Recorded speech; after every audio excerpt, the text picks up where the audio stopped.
You know, that feeling like you're constantly plugged in, scrolling through endless feeds, but somehow at the end of it all, you just feel drained, maybe even less informed. Yeah, that sense of being almost overwhelmed by data, but starved for actual insight. Exactly. Like trying to drink from a fire hose, you get soaked, but you're still thirsty for real understanding. It's a really common feeling these days, isn't it? This mental fatigue, despite having all this information at our fingertips. Absolutely. And that's what we're diving into today, this really powerful, maybe even provocative idea called the age of information starvation. Mm. It comes from a fascinating text, The Cognitive Gulag, Digital Starvation in the Information Age. It's by an expert in linguistics, AI, Mm. and something called the Odom-Tilly theory, an assistant to Dr. Mamoudzhan Kuchkarov. Right. So our mission for you listening is to really unpack what the source is arguing, to look at these frankly surprising insights into why, with this ocean of data, we might be facing cognitive malnourishment, as the author puts it. It kicks off with this stark paradox. We were promised, liberation through information, freedom. That was the dream, right? The early internet promise. Yeah. But the source says what we got instead was captivity through stimulation. Oh. Think about it.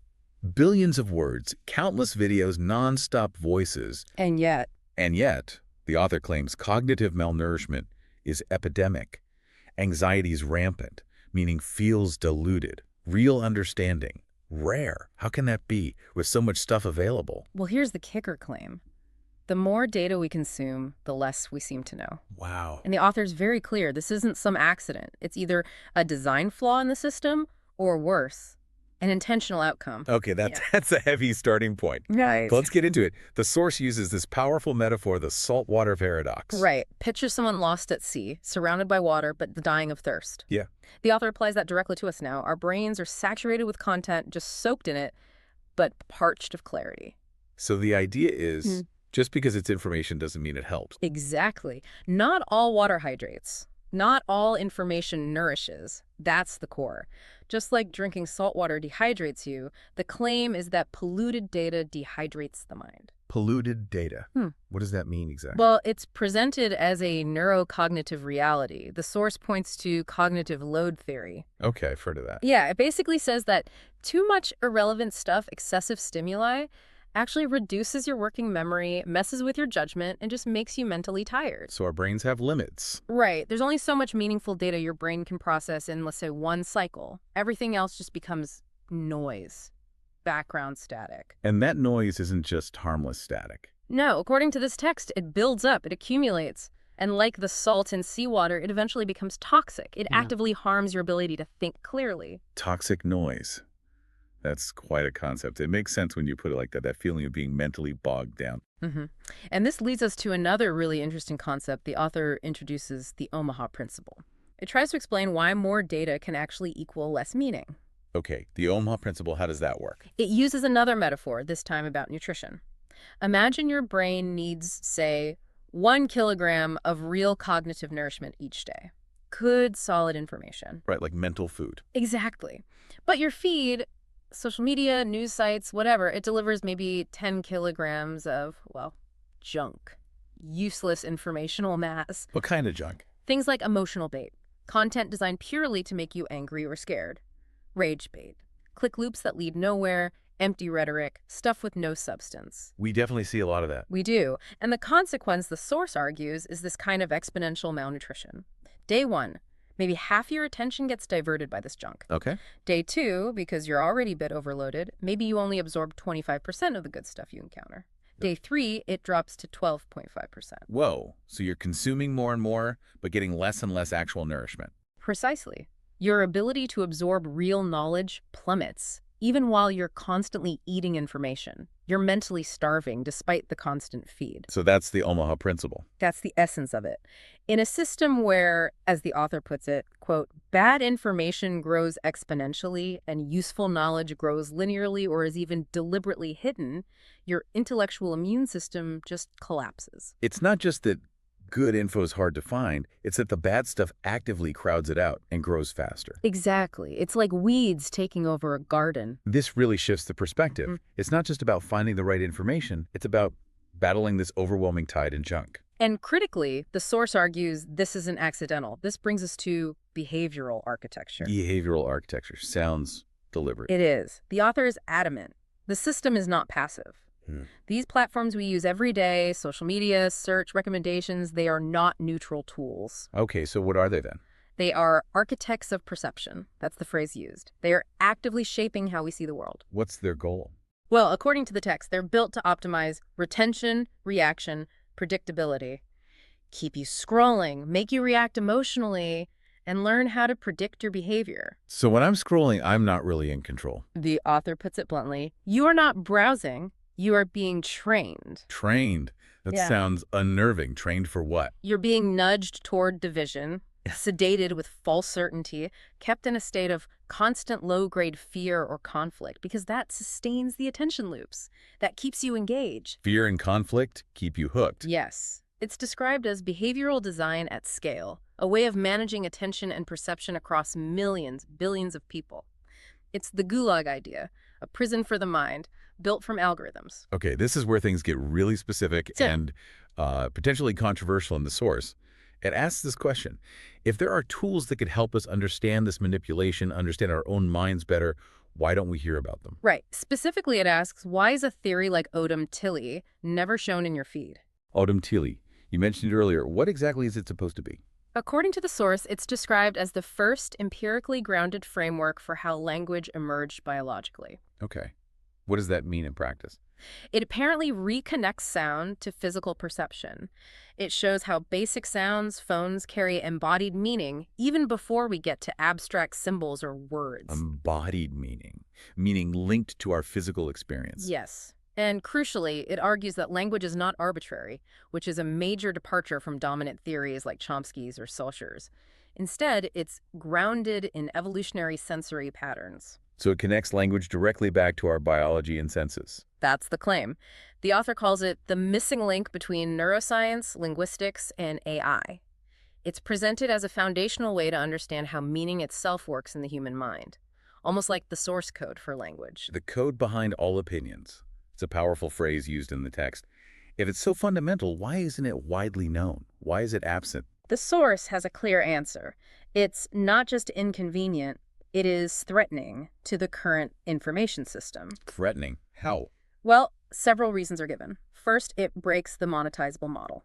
You can't easily package embodied meaning or evolutionary patterns into a product you can sell. It cannot be commodified. Okay, it doesn't fit the commercial internet model. Right. Second, it supposedly cannot be weaponized politically. Because it deals with deep pre-symbolic meaning, it's harder to twist into simple us versus them narratives. I see. It's too fundamental for sound bites. Exactly. And third, it cannot be reduced to bite-sized spectacle. It requires deeper engagement than a quick scroll. So the conclusion drawn is stark.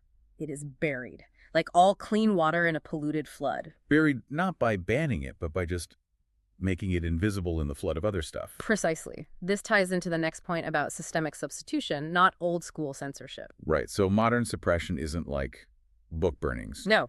The source says it looks like infinite distraction. It's much more subtle. How does that work? Substitution. Instead of denying knowledge, it's outcompeted by junk. Insight isn't silenced, it's just buried under engagement metrics. Truth isn't banned, it's algorithmically demoted because it doesn't generate as many clicks or reactions as outrage or trivia. So the important stuff just gets pushed down the feed, basically. Out of sight, out of mind. Pretty much. The result is what the author calls informational inflation. Informational inflation, like monetary inflation. Kind of. The price of attention skyrockets because everyone is competing for it while its purchasing power collapses.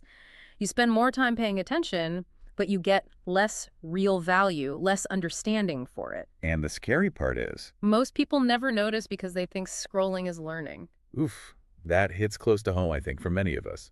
We feel busy, we feel like we're taking things in, but are we actually learning? It's a critical question. And if you were hoping artificial intelligence would fix this, well, the source has bad news. Oh, I thought AI was supposed to help us filter and understand information better. The text argues the opposite. Artificial intelligence has not solved this. It has amplified it. Amplified it. How? Why? Because, as the source claims, most current AI models are trained on the same polluted data you are.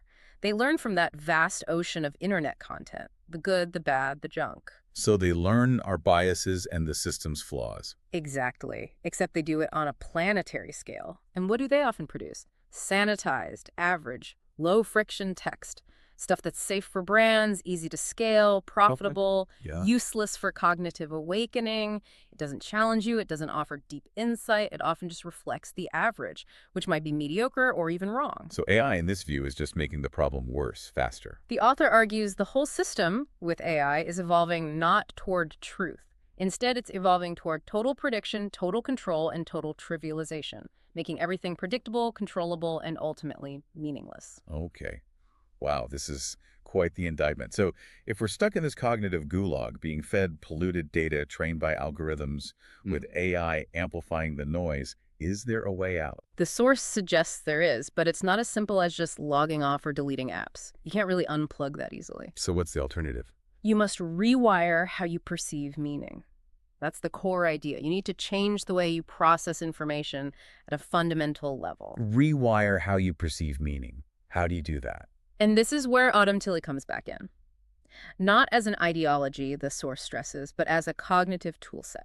A tool set, okay. What kind of tools? It's presented as offering a map of how meaning arises through sensory and affective interaction, basically understanding the biological roots of meaning. Right. Also, a framework for deconstructing manipulated language, seeing through the rhetoric and the emotional bait, and a scientific bridge between sound, mind, and reality, connecting language back to the real world and how we experience it.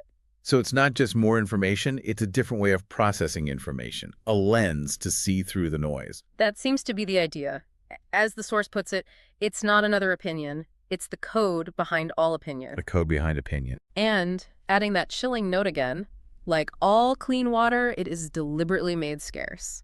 So let's bring this all together. The final diagnosis from the source is pretty stark. It is. This is not a future risk. This is a present collapse. That's the conclusion. And if you, listening, feel exhausted, scattered, disconnected by your interaction with the digital world, The message is, you are not malfunctioning. You are responding correctly to a broken system. a system that, this text argues forcefully, has replaced truth with data, wisdom with feeds, language with code, and consciousness with algorithms. Which brings us back to that powerful cognitive gulag metaphor. A prison without bars, a famine surrounded by food, a thirst surrounded by water. He really paints a picture. Yeah. But the source doesn't just leave us there, does it? There's a final thought. Yes, a very provocative one. It says, you are not informed. You are outgunned unless you reclaim the deep tools of perception. Yeah, outgunned. Wow.